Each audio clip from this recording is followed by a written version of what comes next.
আর আশুরা রোজার ফজিলত কি, মর্যাদা কি? নবী করিম সাল্লাল্লাহু আলাইহি ওয়াসাল্লাম বলেছেন, সিয়ামু ইয়াউমি আশুরা আহতাসিবু আলাল্লাহি আন ইউকাফিরাস সানাতাল্লাতী ক্বাবলাহা।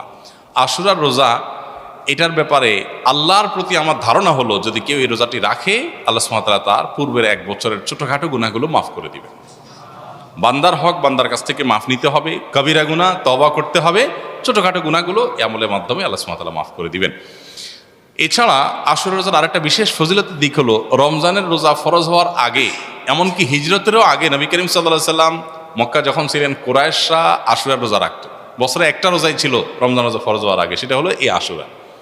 এবং নবী করিম সাল্লাল্লাহু আলাইহি সাল্লামও সে রোজা রাখতেন। মদিনায় আসার পর তিনি ইহুদিদেরকে দেখেছেন যে তারা আশুরার রোজা রাখে। অতএব তাদের রোজা রাখা দেখে নবী সাল্লাল্লাহু আলাইহি সাল্লাম জিজ্ঞাসা করলেন, তোমরা রোজা কেন রাখো? তারা বললো, এই দিনে মুসা আলাইহিস সালামকে আল্লাহ সুবহানাহু ওয়া তাআলা বিজয় দিয়েছেন।